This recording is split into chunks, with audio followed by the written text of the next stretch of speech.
Assalamu alaikum dear students, I am Anjum Shafiq, your biology teacher for grade 11, and today I am going to discuss again one of the most important topic of this chapter, that is chemiosmosis. So let's move to the classboard. An important long question. तो इस chapter में शुरू से हम पढ़ते आ रहे हैं कि एटीपी की जो सिंथेसिस है ड्यूरिंग फोटोसिंथेसिस वो एक प्रोसेस के जरिए होती है, that is called as chemiosmosis. तो मैंने तब भी आपसे कहा था कि आगे चलकर ये पूरा एक टॉपिक आएगा जिसमें हम इसको डिस्कस करेंगे पूरा फुल टाइम मैकेनिज्म के साथ उसके। तो dear students, the topic is here, the chemiosmosis. So first of all I am going to define what is chemiosmosis. So chemiosmosis, the process, as it is cis usually means the process like osmosis, like exocytosis, like endocytosis. So the process by which the ions,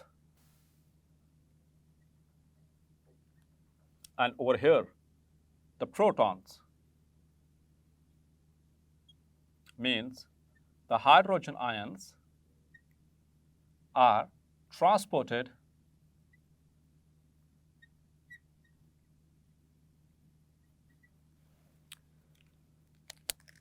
across the semi-permeable membrane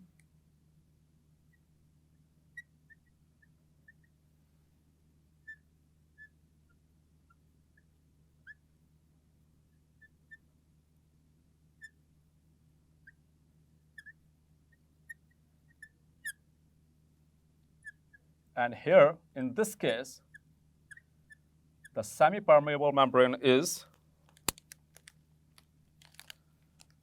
a thylakoid membrane,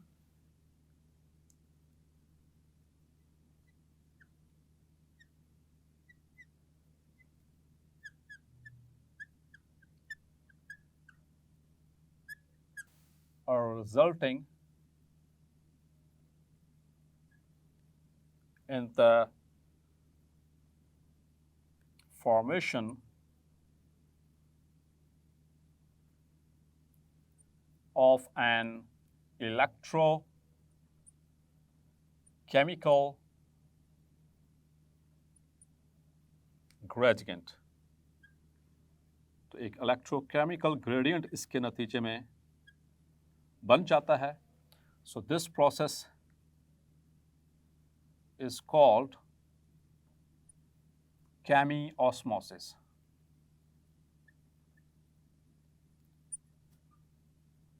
Clear?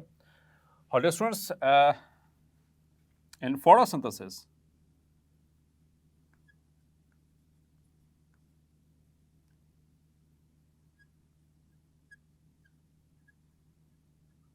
both in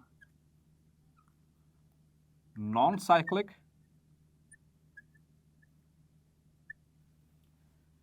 phosphorylation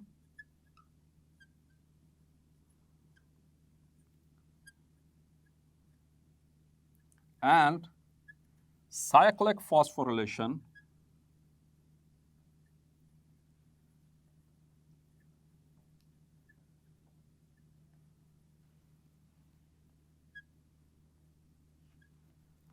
the generation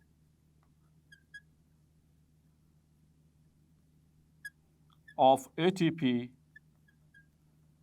always follow chemiosmosis.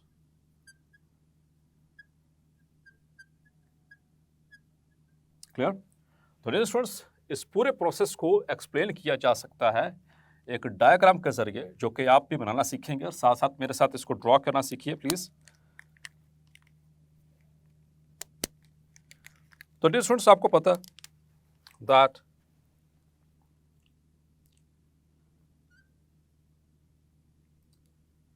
This is a plant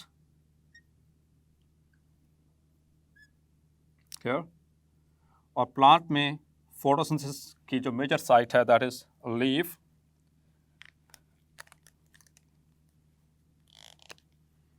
So leaf का structure को हमने देखा था।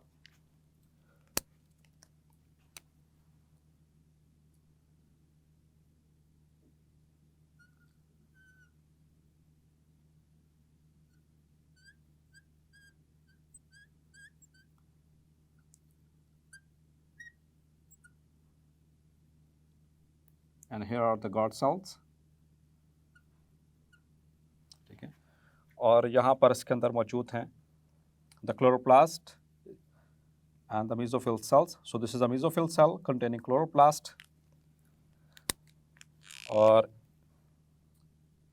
इसमें से हमने chloroplast को detail से देखा। So chloroplast, double membrane bounded organelle,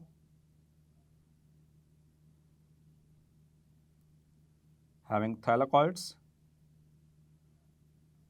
arranged in the form of grana connected by intergranum, and from this a single thylakoid. So how it looks like.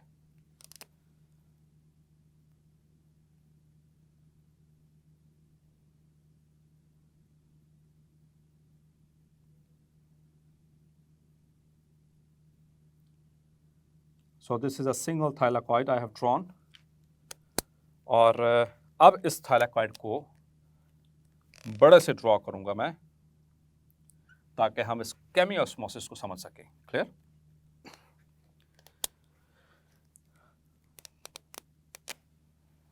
So this is plant level,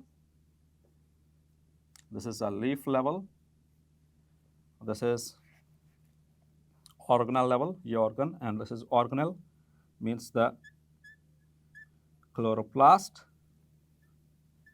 और chloroplast अभी हम detail में गए। This is thylakoid, और अब इसकी मज़ीद detail में हम जाने वाले हैं।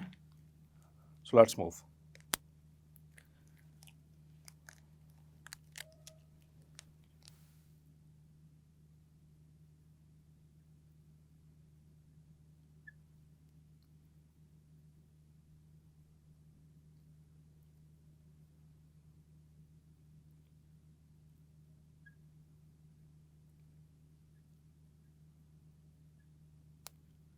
So this is a lipid bilayer membrane here, in which there is present the photosystem 1,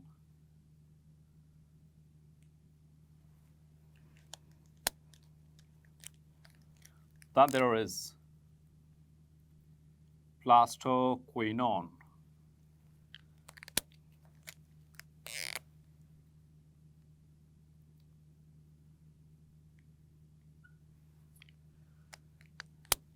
and again there is cytochrome complex, and then there is plastocyanin, the electron transport chain,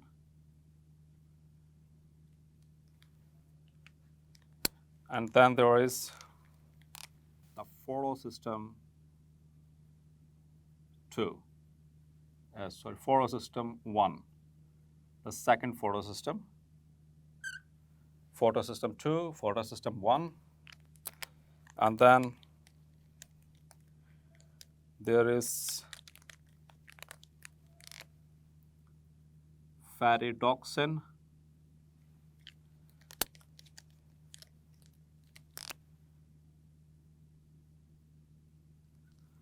and then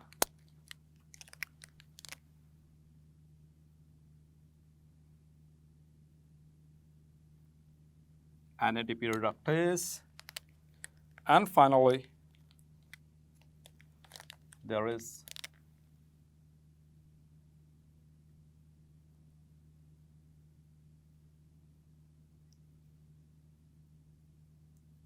an enzyme by the name of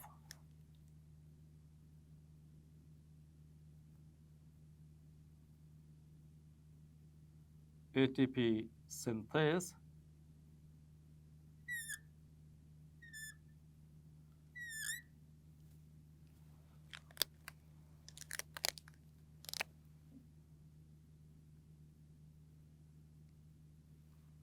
so all this has been embedded within the thylakoid membrane.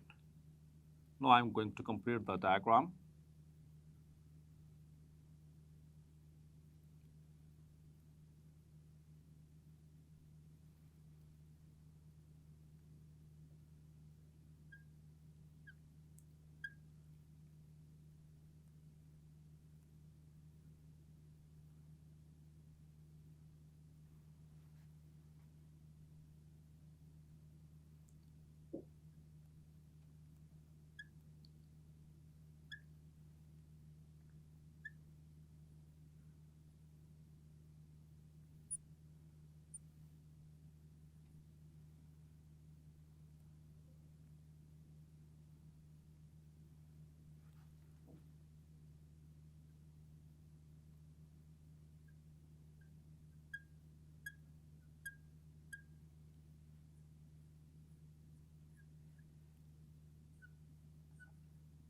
This is a lipid bilayer. Clear?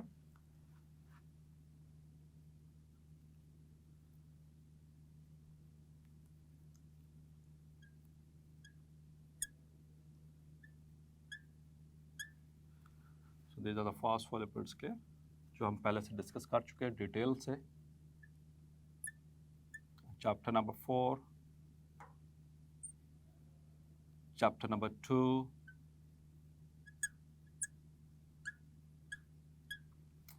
So actually this is the thylakoid membrane. ये सारी मैंने आपको draw की thylakoid membrane और इसके अंदर embedded है ये सारा structures. Clear? Means the electron transport chain. This is electron transport chain. This is electron transport chain. This is photosystem 2, photosystem 1, and ATP synthase. And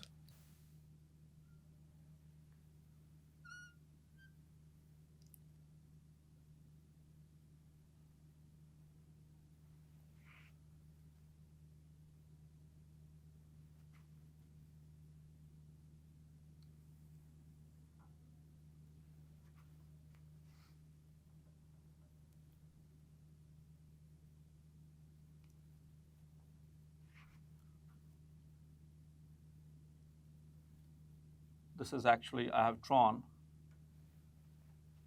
the thylakoid. Clear? और thylakoid के बाहर ये क्या चीज़? This is stroma. Clear? तो इसका मतलब है ये सारा स्ट्रक्चर आप कंसिडर करें, ये क्लोरोप्लास्ट है, उसमें ये एक thylakoid पड़ा हुआ है और ये एक thylakoid की ये मेम्ब्रेन को डिटेल के साथ ड्रॉ किया गया और उसके बाहर ये सारा क्या है? This is stroma. The fluid, the dense fluid which surrounds these thylakoids, and this one is the thylakoid membrane.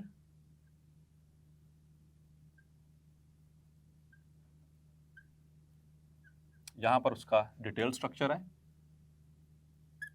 मतलब ये इसलिए कि ये डबल मेम्ब्रेन नहीं है, ये एक ही लिपिड बायलेयर है. ठीक है, सिंगल मेम्ब्रेन है. क्योंकि डबल स्ट्रक्चर तो उस क्लोरोप्लास्ट का है, तो उसके अंदर ये इनर मेम्ब्रेन जो फोल्ड होकर इस तरह से वो फ्लैटेंड सैक बनाती है. ठीक है, this whole is thylakoid membrane. ये सारी थाइलाकॉइड मेम्ब्रेन. और आपको बताया था कि थाइलाकॉइड मेम्ब्रेन के अंदर भी ये इनक्लोज करती है एक फ्लूइड को, फ्लूइड फिल्ड स्पेस को, दैट इज कॉल्ड एज, ये अंदर वाली जो जगह इसे कहते हैं, this is thylakoid interior space. इसे थाइलाकॉइड इंटीरियर स्पेस भी कहते हैं, यानी थाइलाकॉइड की अंदर वाली स्पेस, या इसका एक और नाम था जीडीए स्टूडेंट्स, क्या था? दैट इज लुमेन और ल्यूमेन. क्लियर हो गया? यहाँ तक ये सारी डायग्राम क्लियर होगी. मीन्स कि ये हम सारा क्लोरोप्लास्ट को देख रहे हैं. ये सारे, लेट्स सपोज कि हमारा पूरा बोर्ड जो है ये क्लोरोप्लास्ट है और उसके अंदर ये सारा सराउंडिंग में क्या ये डेंस फ्लूइड है, दिस इज स्ट्रोमा, और ये एक थाइलाकॉइड है, ये उसकी मेम्ब्रेन और उसके अंदर ये space, the thylakoid interior space. यहाँ से देखिए please. So this is thylakoid membrane, और ये अंदर क्या है इसके, thylakoid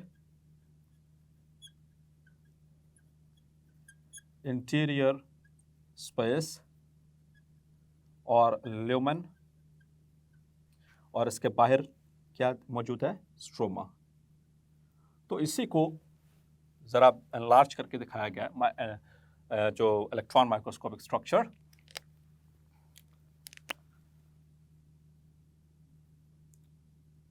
So this is the direction of flow of electrons.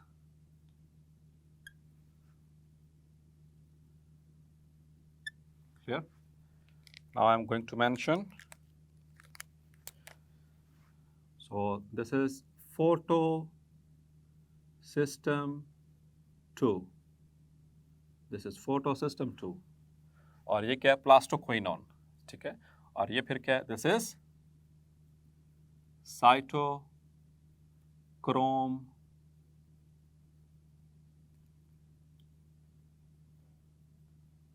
Complex. Clear? So this is cytochrome complex. ये फिर प्लास्टोसाइनिन आ गया, द कॉपर कंटेनिंग प्रोटीन, और उसके बाद ये है जी फोटो सिस्टम 1 जो कि 700 वेवलेंथ वाला। क्लियर? और ये ferredoxin, and this is NADP reductase enzyme. Clear? और ये जो आपको ऐसे खूबसूरत सा फानूस की तरह का दिख रहा है, this is actually the ATP synthase,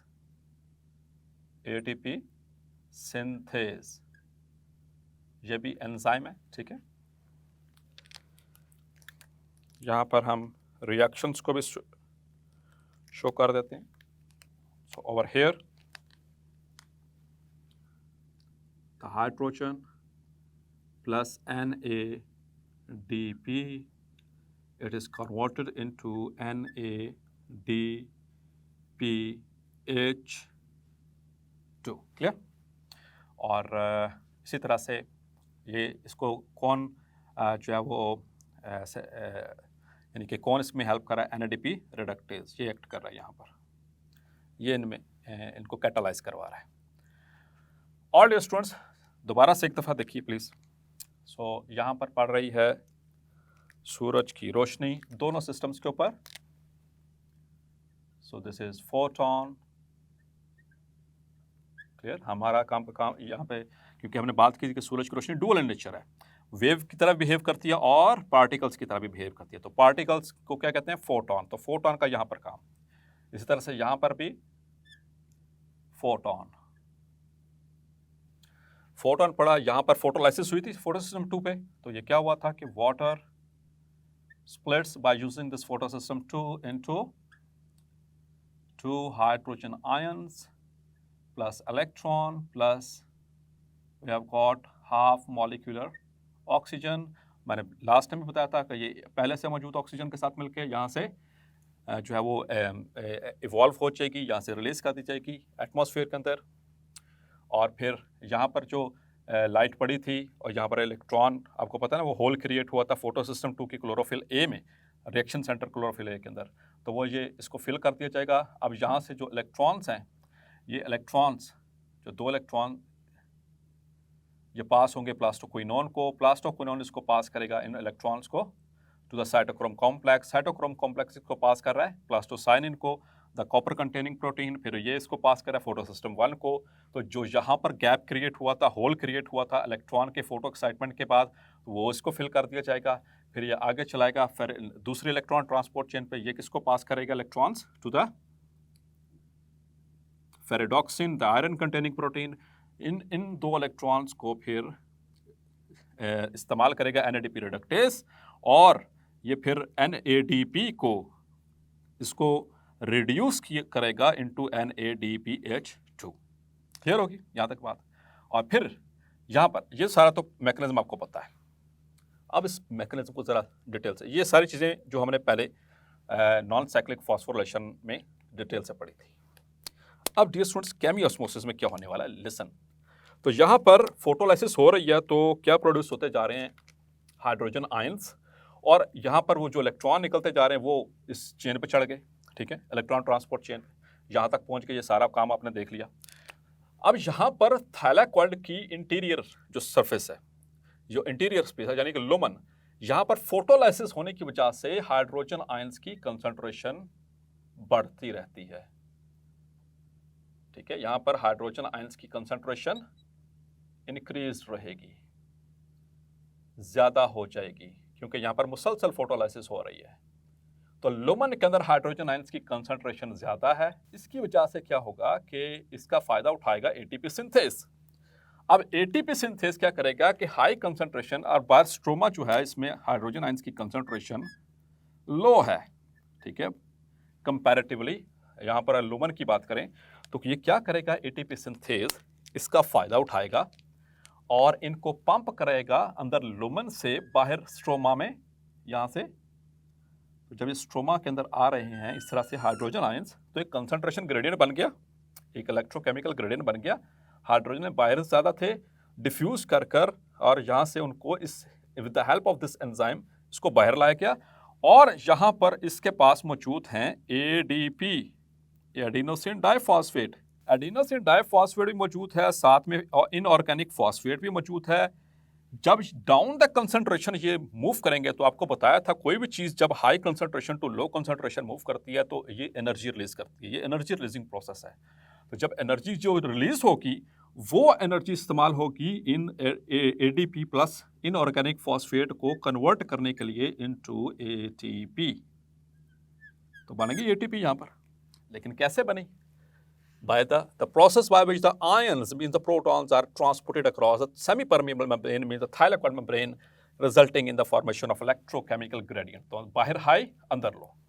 यहाँ तक बात समझ आ गई, क्लियर?